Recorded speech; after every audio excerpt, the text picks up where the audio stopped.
आज ईद के शुभ अवसर पर मैं मुस्लिम बंधुओं को बधाई देता हूं और अपनी शुभकामनाएं देता हूं। ईद एक भाईचारा, भगवान से प्रार्थना और गरीबों को मदद करने का अवसर है। रमजान के अंत में जो सेलिब्रेशन करने का मौका है और मैं चाहता हूं कि सब लोग ईद को हर्षोल्लास से मनाएं, लेकिन जो सरकार का आदेश है सोशल डिस्टेंसिंग का तथा अन्य आदेशों का पालना करते रहे। हिमाचल प्रदेश में कुल मिला के 191 केसेस कोविड-19 पॉजिटिव के हुए हैं और 124 केसेस इस वक्त एक्टिव है और 59 केसेस जो ट्रीटमेंट के उपरांत डिस्चार्ज हुए हैं। पूरे देश में 1,31,000 केसेस हुए हैं और एक ही दिन में 6,700 केसेस हुए हैं और डेथ अब तक 3,800 हुए हैं। रिकवरी परसेंटेज बढ़ते बढ़ते अब 42% हुआ है। लेकिन इस हालात में हमें बहुत ही ज्यादा सतर्क रहने की आवश्यकता है। हिमाचल प्रदेश में जो पॉजिटिव केसेस शुरू हुआ है वो बाहरी राज्यों से जो हिमाचल आए वे कैरियर बन के आए। इनमें से मैक्सिमम लोग इंस्टीट्यूशनल क्वारंटाइन में हैं और बहुत कम होम क्वारंटाइन में हैं और पूरा प्रिकॉशंस लिया जा रहा है।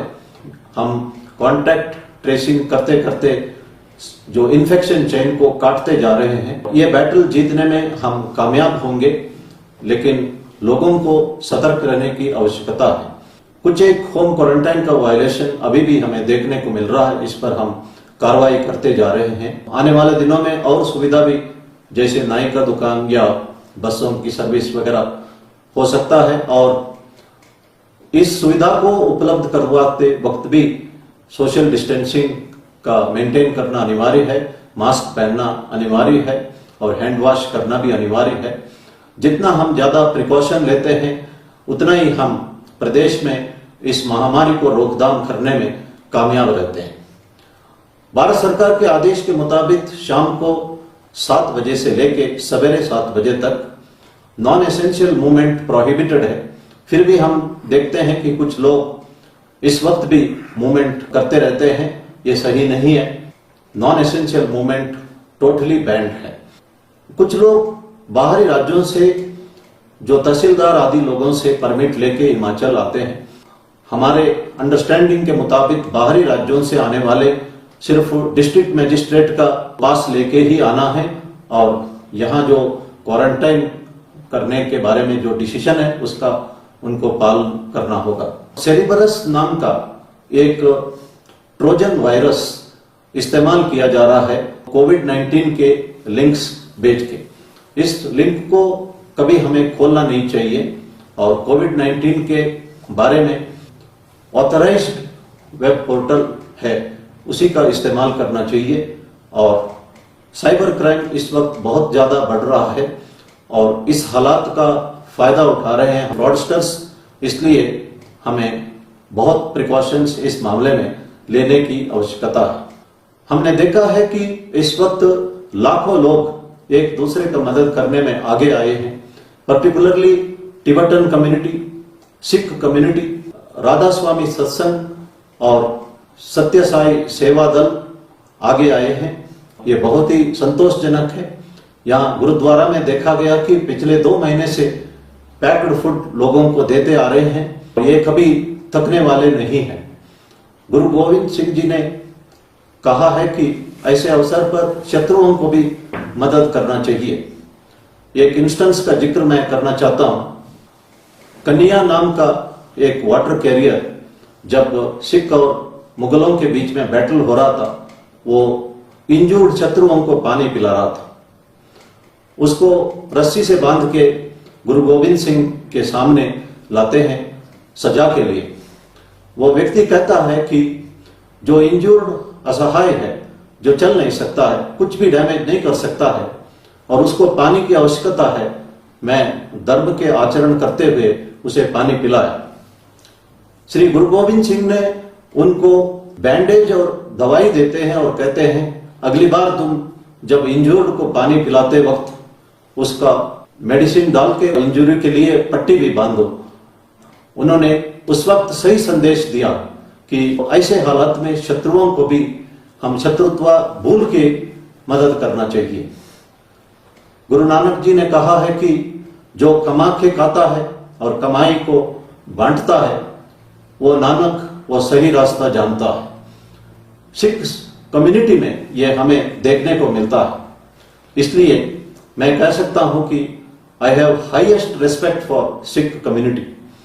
वे हमेशा एक साइंटिफिक टेम्पर दिखाते हुए हर फील्ड में एक्सेल किए हैं। भारतवर्ष के इकोनॉमी के लिए सिख कम्युनिटी का योगदान सब्सटेंशियल है। दुनिया भर में सिख कम्युनिटी के लोग जो है ऑनेस्टी, हार्डवर्क, इंटीग्रिटी और चैरिटी के लिए मशहूर है। इन लोगों ने भारतवर्ष का इमेज पूरे दुनिया में ऊंचा किया है। मैं हमेशा सिख कम्युनिटी के लिए धन्यवाद करना चाहता हूं। धर्म का सही असर हमें सिख कम्युनिटी में देखने को मिलता है। उन्होंने अपना रिलीजियस आइडेंटिटी मेंटेन किया है, लेकिन simultaneously they have excelled in all field. His holiness Dalai Lama ji कहते हैं, जो एंजाइटी, स्ट्रेस और फियर और वरी जो है हमारा माइंड की वजह से, अगर हम माइंड कंट्रोल कर सकते हैं इनमें से कुछ भी चीज नहीं होगी। मैं जब भी दलाई लामा जी से मिला हूं, मैंने देखा है कि वे हमेशा शांत रहते हैं। उनके चेहरे में एक चाइल्ड लाइक जो स्माइल मैंने देखा है, वो कभी भी स्ट्रेस में या एंग्शियस नहीं होते हैं। उनका मेडिटेशन का असर उनमें देखने को मिलता है। इसी तरह भगवान बुद्ध भी कहते हैं कि thoughts makes the world which you would like to see. भगवान बुद्ध कभी भी डरते नहीं थे। हम सब ने सुना होगा कि अंगुलीमाल करके एक व्यक्ति खतरनाक डाकू था। उसने 999 लोगों का उंगली काट के अपना माला बना के अपने गले में डालता था। जब हजारवां व्यक्ति उन्होंने सामना किया वो गौतम बुद्ध का। गौतम बुद्ध शांत रहे, उनको जो चाहे वो दिया, और उनके फेस में स्माइलिंग देख के अंगुलीमाल हैरान हो गया। उसने कहा कि मैं जिसके सामने गया हूं वो डर के कांपते थे, लेकिन मैं पहला व्यक्ति देखा जो इतना शांत और स्माइलिंग फेस के रहने वाले। जब सच्चाई जानने पर वो गौतम बुद्ध से माफी मांगता है और उनका चेला बन जाता है। इसी तरह स्वामी विवेकानंद जी ने भी कहा है, thoughts make the world which you would like to see. Swami Vivekananda भी कभी डरते नहीं थे। जब वो जंगल के रास्ते में जा रहे थे, एक शेर सामने आया और वे बिल्कुल शांत होकर एक जगह बैठे रहे और शेर अपने आप चला गया। इसी तरह अमेरिका में वे जब भाषण दे रहे थे, उस वक्त भी किसी ने फायरिंग किया और सारे लोग भागे, लेकिन विवेकानंद जी अपने जगह पर खड़े रहे। उनका कंसंट्रेशन ट्रेमेंडस था। एक बार ब्रिज में कुछ लोग यंगस्टर्स जो एग शेल्स को नदी में जो फ्लोट कर रहे थे उसको शूट कर रहे थे, वो कामयाब नहीं हो रहे थे और स्वामी विवेकानंद जी ने राइफल ले ली। विदाउट एनी प्रैक्टिस सारे एग शेल्स को एक के बाद एक शूट करते गए और उनका निशाना परफेक्ट था। उस वक्त उन्होंने कहा था कि जब हम माइंड को कंसंट्रेट करके शूट करते हैं तो सब कुछ संभव है, निशाना छूट नहीं सकता। दूसरा इंसिडेंट, स्वामी विवेकानंद जी जब शिकागो में थे, वे लाइब्रेरी से किताब लेते थे और हर रोज किताब लेके अगला दिन सवेरे वापस करते थे। इस तरह सैकड़ों किताब लेने के उपरांत लाइब्रेरियन ने स्वामी विवेकानंद जी को कहा है कि अगर आपने पढ़ना नहीं है तो किताबें क्यों ले जा रहे हो। स्वामी विवेकानंद जी ने कहा, जो मैंने किताब ले गया था उनमें से एक किताब ले लो, किसी भी पेज ले लो और किसी भी पैराग्राफ देख लो और मेरे से पूछ ले लो। और उन्होंने पूरा पैराग्राफ एग्जैक्टली रिप्रोड्यूस किया। यह एक सच्ची घटना है। माइंड की कंसंट्रेशन से सब कुछ संभव है।